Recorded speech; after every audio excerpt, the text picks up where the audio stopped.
Everyone, welcome to this early afternoon session on two important yet completely different Byzantine writers, Constantine Manasses and John Zacharias Authorial. I'm Stavroula Constantinou, a Byzantinist at the University of Cyprus, specializing in Byzantine literature. It is a great honor and pleasure to participate in this exciting event and to discuss new publications in Byzantine studies. I would like to warmly thank and congratulate Petros Bouras-Vallianatos for his excellent initiative and for being such a great organizer and host. At this point, may I remind all members of the audience to mute their microphones?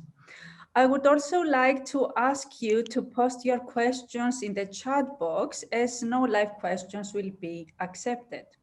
Now, it is my great pleasure to introduce the first author of this session, a renowned Byzantinist and an old and good friend of mine, Ingela Nilsson. Of course, Ingela does not really need an introduction. Her enormous contribution in Byzantine studies is very well known.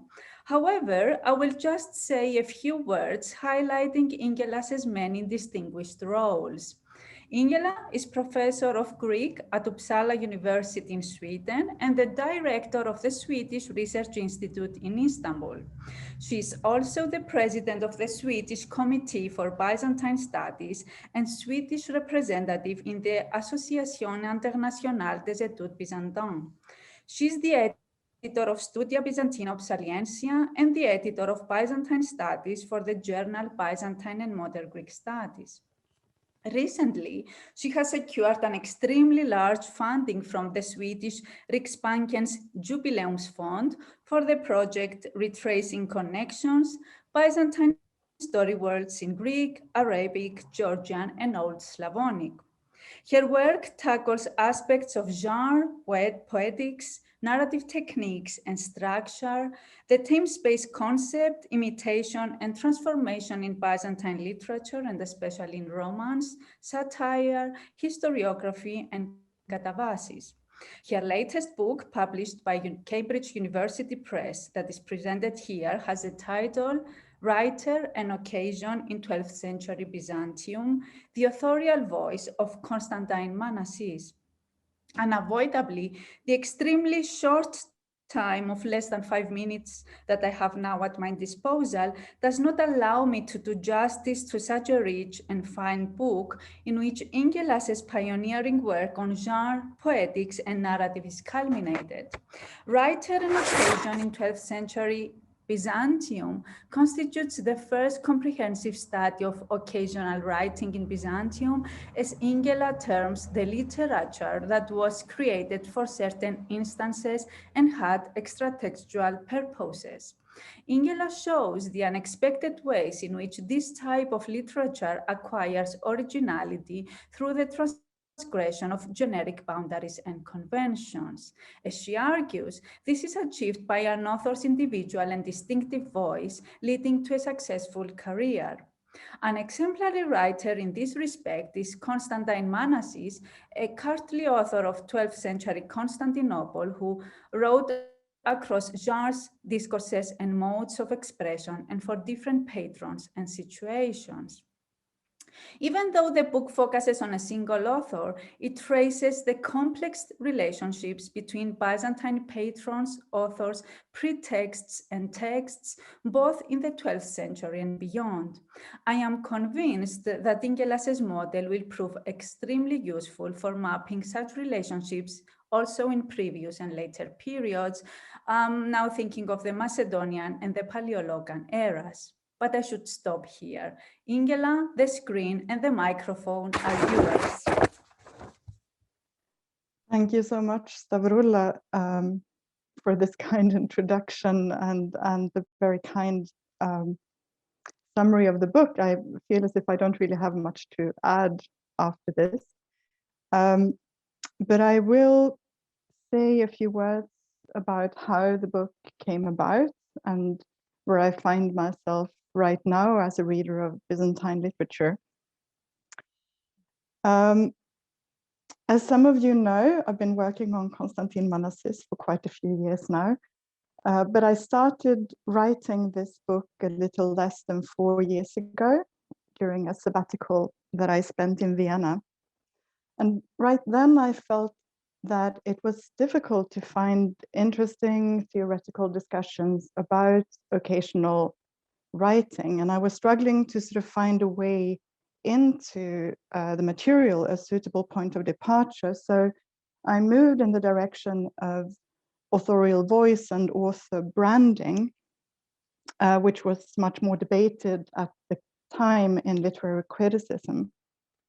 And that's where I started, and that's one part of the title and one part of the leg of the book, the writer and his voice. If I had begun writing this book now, it's quite obvious where I would have started, because as of only a few weeks, the whole world knows about the power of occasional poetry. With the poet Amanda Gorman's performance at the presidential inauguration in Washington, D.C., there have been more discussions of the power and the need for occasional writing than I have ever encountered before.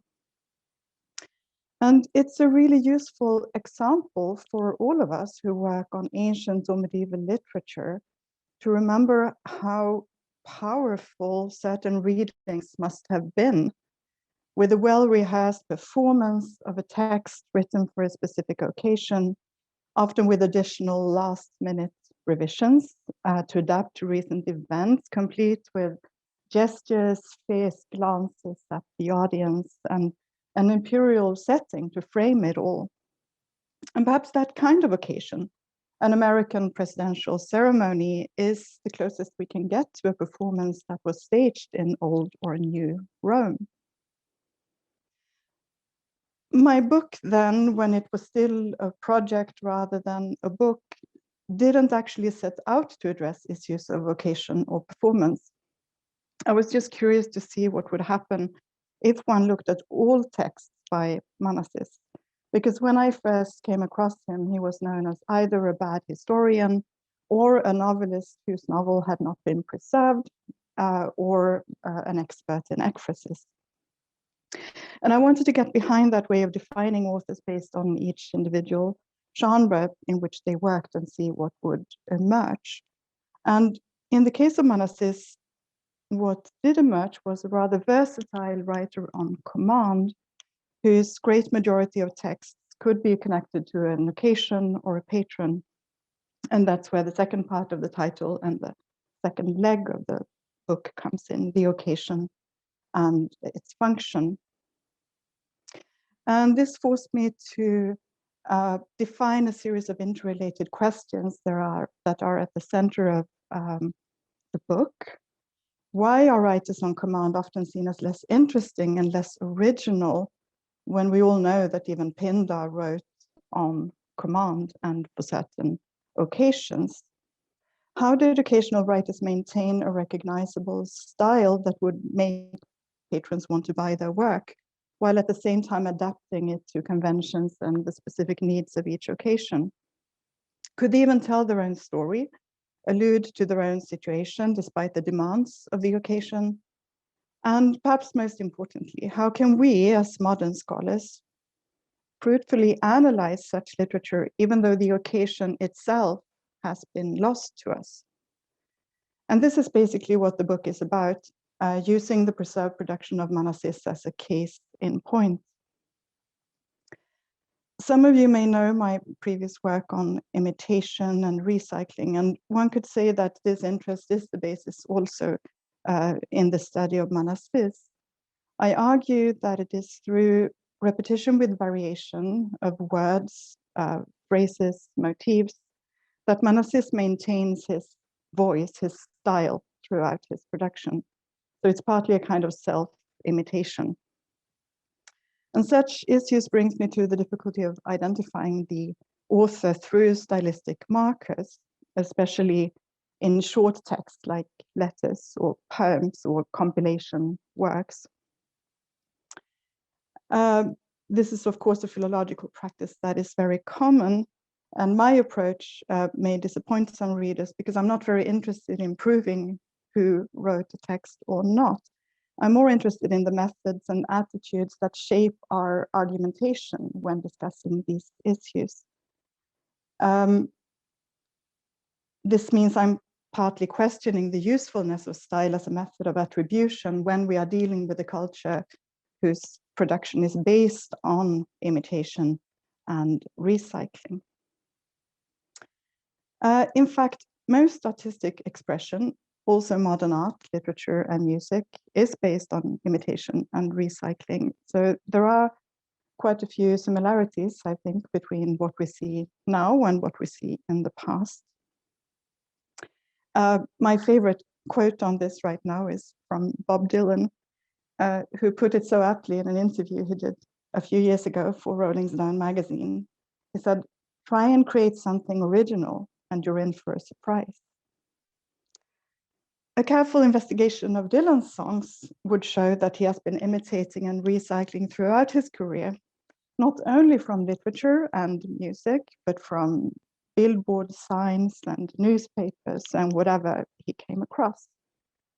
He's also been involved in occasional writing in his so-called topical songs, such as the Ballad of Emmett Till.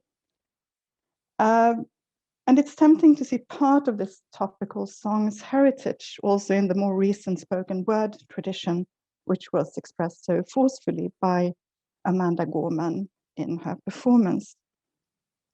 So what appears to be a use of patriotic top boy at a closer glance turns out to be a more sophisticated subversion of those commonplaces and accordingly a purposeful recycling. And this is basically what I think happens in Byzantium as well. When I was working on what turned out to be my first book that appeared in 2001 on Ismenias Menias, the prevailing idea in my Byzantinist circles was that Byzantine literature must be analyzed from within, and I think it was formulated in that way by Panayotis, who's with us here, if I remember correctly. Needless to say, I still believe in historical contextualization and careful literary comparison. But 20 years later, I have changed my mind about the possibility to reach an absolute understanding of historical texts or situations. And I firmly believe that we can only read not from within, but from ourselves. We can't get into the heads of our historical objects of research, so we should admit that our own heads affect our analysis. So this book about the literary production of Manasses is not really about him as a person, but about the voice that he projects in the works that have been preserved, and the character that seems to appear together with that voice. I don't claim to know Manasses, the historical person, any better now than when I started, but I think I understand better what he wanted to appear as, the way in which he branded himself as an author, within the frame of occasional writing and performance. This may still be a rather unusual way of approaching Byzantine literature, but I hope it can be useful as a way of investigating also other writers of the Byzantine period or any other pre-modern period. Thank you.